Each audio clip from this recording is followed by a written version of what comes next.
Like, that is the main reason why I love computing. Every competition, if you're not looking at the rules, figuring out where the gray area is, you're not trying to win. And once you learn the judging system, you have to tailor yourself to that system. You just open the whole can of worms. Like, you just take judging system.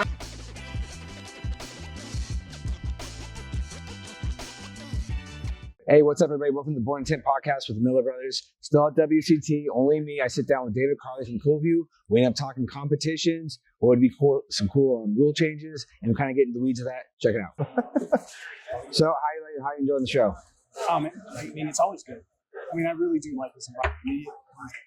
Especially individuals. It's like, this is kind of what gets us going. You know what I mean? Yeah. We get dragged and kind of tired after all day long with it, but it's like, I kind of compare it to playing music on a, you know what I mean? You get into the situation and it's a high that you can't reach through alcohol, drug. I mean, it's really weird, but it's an adrenaline buzz that you get because it's hard to get a whole bunch of people in the same room that align with the same thoughts and theories that you have. Absolutely. And then you align. And some of the greatest conversations you have in life and the friends you make. I mean, we don't see each other for months or weeks, but when we come back together, it's like there's no time lapse in between that because we're all really like-minded. Yep. Oh, that's the main reason why people come to these things too. And that's usually the nonsense will weed itself out because they're not going to drive you. They'll make comments from afar, either being social media or whatever nonsense, anything like that. But the people that actually take the time that when you come here, you are taking a good 3 to 4 days, especially a lot of installers, like you're shutting your business down. They're all owner operators. It's like you're not making money and you're literally just going because you enjoy the experience and what you get from it. Competing's fun. Like you said, the adrenaline thing is spot on. Yeah. Like that is the main reason why I love competing. And it's two different types of installing too. I would say this time around, it's something that quickly, if I could make sense, it's like you have installing and then you have competition installing when it does come down to it. Now it's now gotten to that point, depending on what competition you go to, like you tailor the way you're installing to that competition and you never do it again. But it's a completely different skill when it comes down to it. I would agree. I would say that once you learn the judging system, you have to tailor yourself to that system. I mean, that's the part of competing. That's why it's really becoming all these competitions the way they're popping up. They're becoming more competitive in the fact that it's a sport. It's not just a one thing. Hey, here's my bells and whistles, and I win. Now there's multiple opportunities for you to showcase that on different levels. But every one of them has a different skill set or thing that you have to really pay attention to and the fine details to become proficient at. Yep. Oh, absolutely. Like I was having a conversation with someone the other day, and when we started talking about the idea for a different type of flat glass competition, I was like, we need to pull this off. This needs to happen somehow. So in most things, when you're doing a race or doing a competition, time is the deciding factor. We do not want that for the sole fact that obviously we're trying to produce high quality tint shots. So why not though tailor but that will hurt certain installers that are clean but are super fast. They lose their edge because now everyone gets the same amount of time type thing. Still a pressure cooker when it comes down to it. Anyone who thinks 15, 20 minutes is like this eternity of time. No, it's not. When you are operating your day-to-day, your normal install routine, you knock the window out 5-7 minutes, but like if now your 6th, 7th window, you've gotten into your groove and you're going. This is you're standing there, shotgun start, let's go. So, so it's completely different. So I think a great idea for a flat glass competition, or at least adding some for a different division or anything, is real life competing when it comes down to it. Finish time. Time being the number one factor is when you finish, that's your time. And then past that, there is no deductions of points. It's you add seconds of time. Piece of contamination. You can obviously come up with a grading scale that makes sense. Crease, all right, that's like 30 seconds or whatever it is. And then you give it to where it's like someone who just is, you got to be able to weed out the dipshit who's going to say, I'm going to hang my fill and call time. How many seconds are you going to give me? No, it's a DQ. However you would do that, but you add time to it to where if you finish fast, if you are that 10-minute install or a 15-minute window, you have that competitive edge. And then you're not second guessing yourself because that's what you're doing every single day. Yeah, so I think that comment right there, how I just took a deep breath. Like, you just opened a whole can of worms, like a universal judging system, right? I think that can get into the weeds, and there's a lot of process thought that can go into that. That's the hard part, is nailing down how it's judged. And then you put it out there like, this is how it's going to be judged. And you do the same thing almost like when it came down to like WFR. WFR, their judging system, I absolutely love. Multiple judges, circle it, everything I saw circled is, it's there. If for the majority of the time, you knew exactly what it was. And when they're writing the score on it, they're not putting the extra kind of I'm going to screw with you circles on there, like happens here at WFCT. But that's fun. Like I got to be on the judging side at WFR. They pulled me in as a guest judge for flat glass, and like I was like, I'll be a flyer on the wall, guys. I'm just going to point stuff out. However you two have been judging it, do your thing. Yeah, you don't change it. I thought about that once. Like I lose a lot of sleep over this because, you know, every major sporting event usually has like a set of guideline rules that you go by, right? And just because this is a different event than WFR, WCT, and the others that are going to come is like a Tint tour possibly, you know, where cash prizes go up and things change in the whole industry, is getting a committee together to actually write these bylaws and rules and having the same officials judge the same events.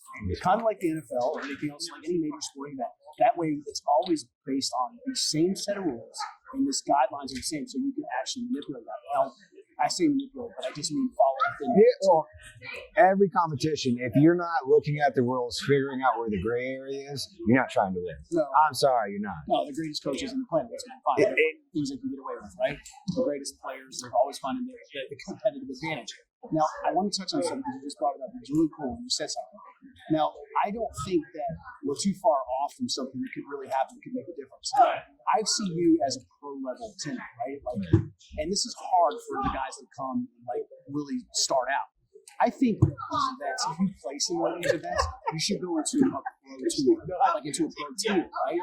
So just hear me out for a second because it's hard. So you get a year of like, you know, 20 guys that have never competed before. Their nerves are going to be through the roof. And the last thing you want to do is discourage them from not competing again. Correct. So the guys that win in that, or top three in that, now move to the pro division. And then that way, every year it allows the newbies, the guys that are new, to come in and put it. Did I just open a can of worms or what? Yeah, oh, yeah. So it posts the guys like in a round with you, Joe, who's guys that are just really good that can win it any day if you have a good day. And you got to qualify to get into that. And you have to qualify to get in that. So that way, Ooh, I like that. Yeah, so the purses are higher, the attention is higher, the sponsorship is higher, everything's higher, the media content, and it will also, here's the key to me and how I look at that. Everyone who plays in minor league baseball wants to be in major league baseball. It will drive the younger tier guys to become even harder at you guys and try to earn their place to get into that pro tour. See, that adds to the fact that even this, like, from the beginning of this event, like, just conversations I've had and I've been throwing out there, and also us trying to get the academy set up right now. It's being built out, and like thinking about how we're going to lay it out. And I've had a bunch of people call and ask me, like, what exactly are you going to be doing? And it's like, well, to begin with, we're going to be targeting auto to flat. That's the first target. But from there, we have multiple things that we want to hit.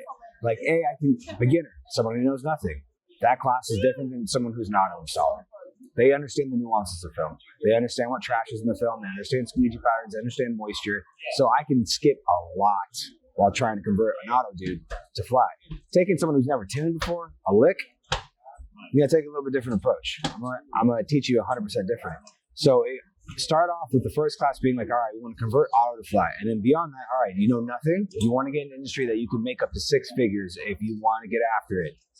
Like, and then have those steps all the way through it. And then beyond that, like thinking like, unfortunately, like way ahead. Because now all of a sudden I haven't stopped thinking about this. Is selling film when it comes down to it. And it's not even say like this is a price you have to sell for. It's no. You want to get a higher profit margin. When it comes down to it, how are you presenting yourself? Are you checking glass? If you are checking glass, this is how you use these meters.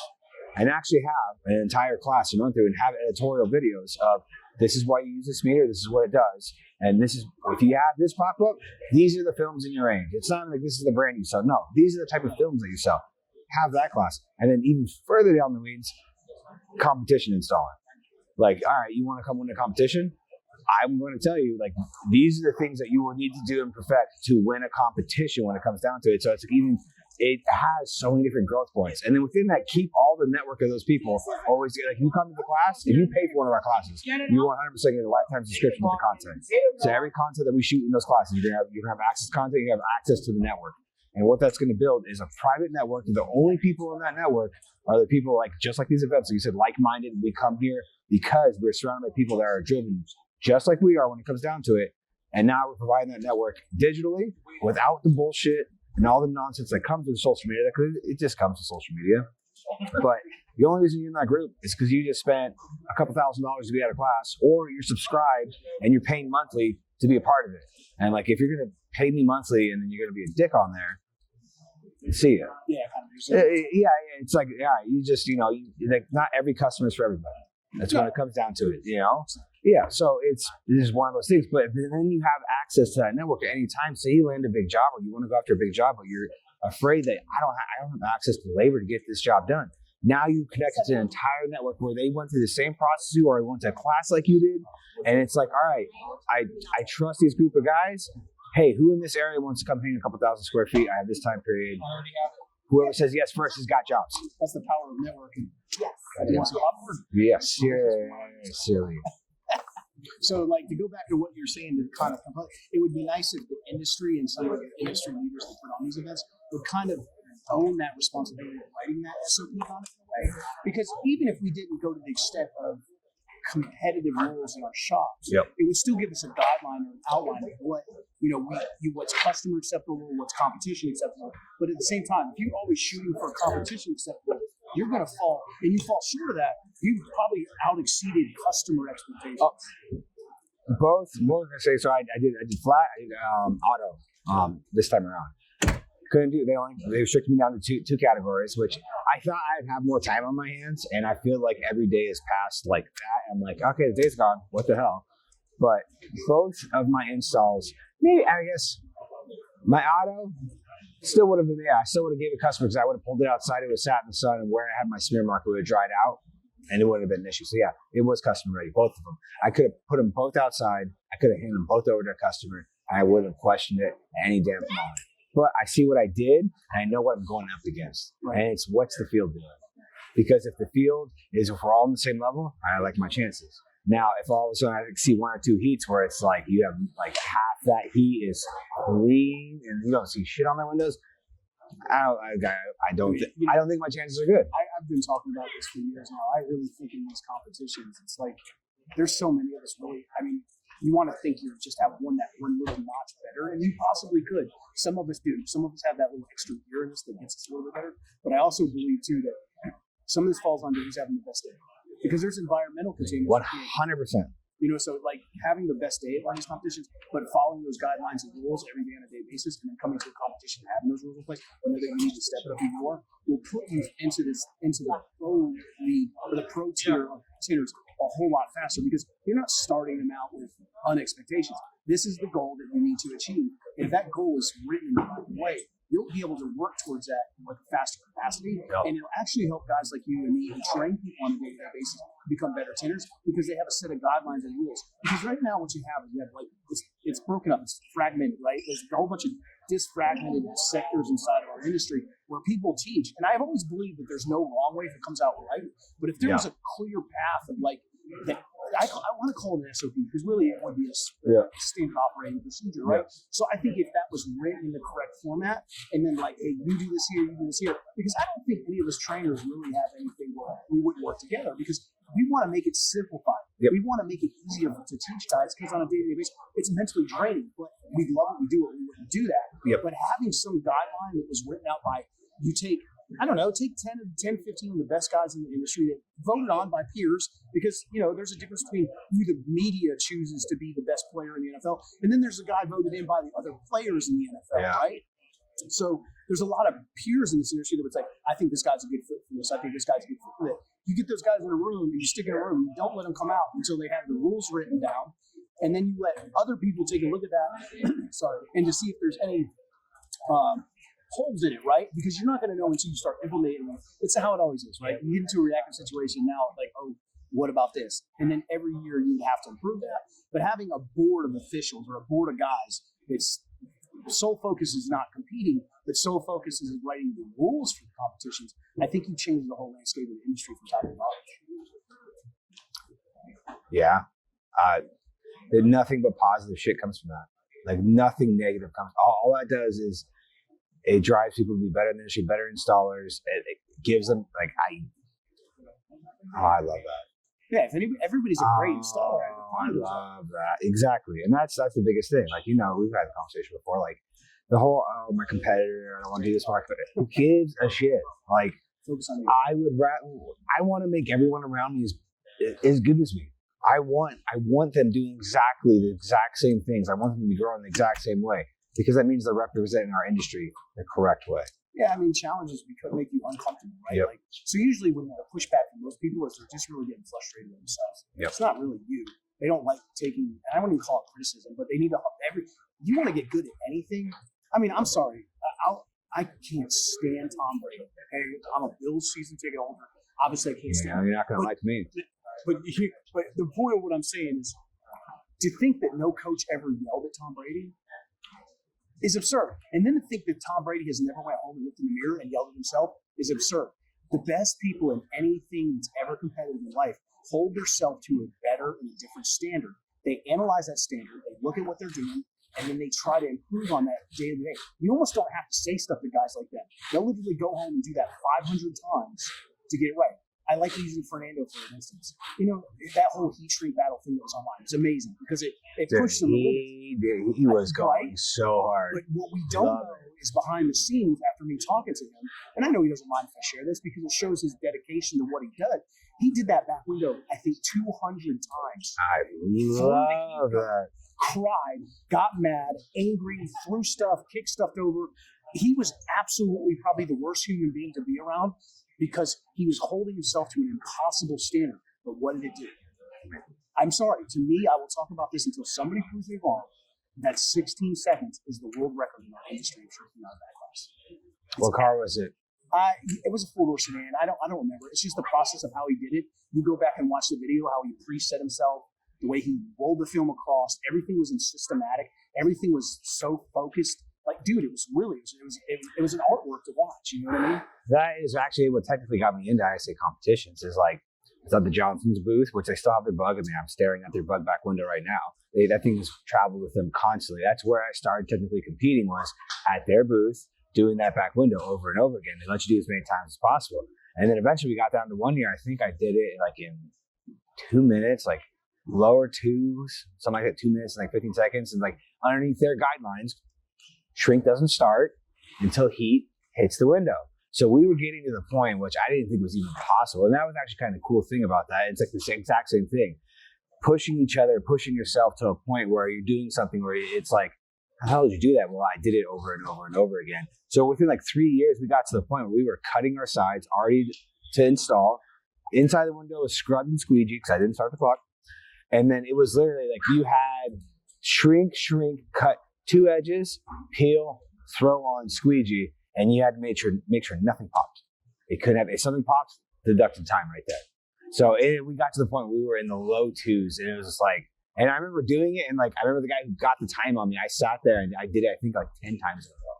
Like I did it over and over and over. That's mental shit. That's just that's you challenging yourself. I mean, look, let's be honest. Window tinting as a competition is it's like golf. Yeah. The only person standing in the way is you. You know, there's nobody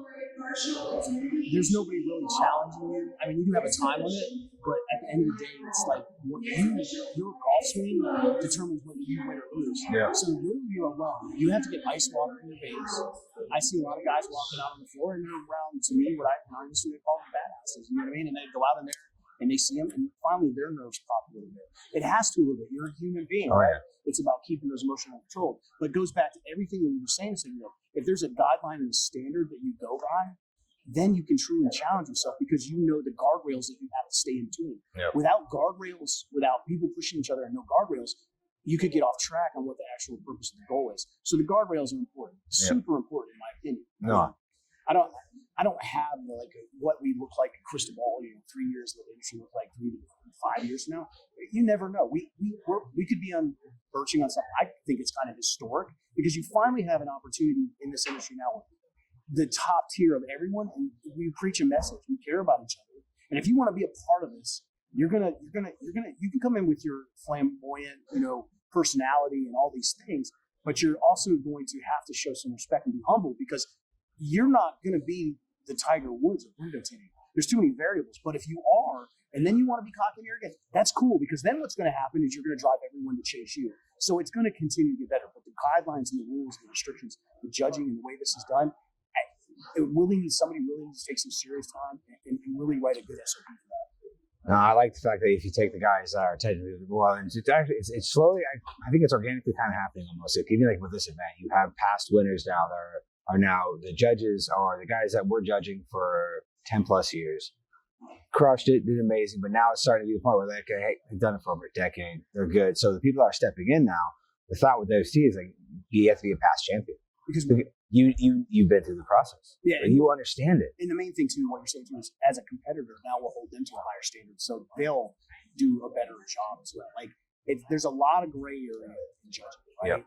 Like it's right. And no one's ever gonna like to lose. You know what I mean? That's the main thing you want to do, and that's okay. That's being competitive. That's something you hold yourself to a certain standard. But at the end of the day, if the guidelines and the SOP and everything is written correctly for judging, for what these events are, then the coolest thing that comes out of that for me is the repetitiveness of how they do it, how it's done correctly. And at the end of the day, they don't have to feel any type of sort of way because they should be able to sleep at night. They're simply doing what's within their guidelines. That's why I used to always wonder, like being an NFL official, major league umpire, or any of those guys, like, dude, I'm sure they had to lose sleep at night. Oh, absolutely. I mean, but I don't think they do as much as we think because they have a set guideline. They take classes and they research and they make sure. Well, that's definitely how that stuff's always gotten better. Is when something pops up, insert a new SOP, a new way of looking at it, new training, get better, move on. And I would say the three major competitions have failed in one aspect, and I'll tell you why. Not failed in the fact that competitions are right, but where are the rules really published? Where are they really pressed out? You know what I mean? Like every show has like here's how we're going to do this, or we're going to do it like this. But there's no way for you to really study that rule manual. Every other major sport has a manual that you can actually dig into and say, okay, this is why you can do this. The closest one is WFCT. I would say that's right now. They're the closest one, and I love the fact that they used to go over like line by line type stuff. They stopped doing that because it's like pretty much you guys are grown ass adults. Read it. If you break one of those rules, you're DQ. You've lost this. I don't want to hear. Don't cry about it. Like you didn't read the fucking issue. You didn't read it. Like I got shown something last night that it was literally you lose 10 points if you stick a piece of film and then yank it in auto. It's the first time I saw it. Someone pointed out to me. And it's like, well, if you don't stick it, you don't get the 10 points. But I mean, it's blatant. It's right there. It's written black and white, and it's like one of those things where someone loses 10 points. But it's like one of the things that I read the rules. Like I've always the rules have always kind of stayed the same for this one. Right. But that was like an eye opener for last night. I was like, oh, they did update that shit. Oh, yeah. And it's like, all right, I almost screwed myself when it came down to it. So, but hey, I appreciate you sitting down again. I know you're going to be out in SEMA. Yes, yeah, I got to do I'm guest speaking for that. I'm not really sure. And when I know the details, I'll release it more like on social media stuff. Exactly. Well, I definitely know what your time schedule is because by the time SEMA rolls around, we're gonna have a podcast studio set up in house. It'll be in our shop. I would love to be for you to be one of the first episodes of the shop. Into the real things that matter, like our cats and families and the stuff that actually makes us like each other. Yeah, I appreciate it, man. Thank you.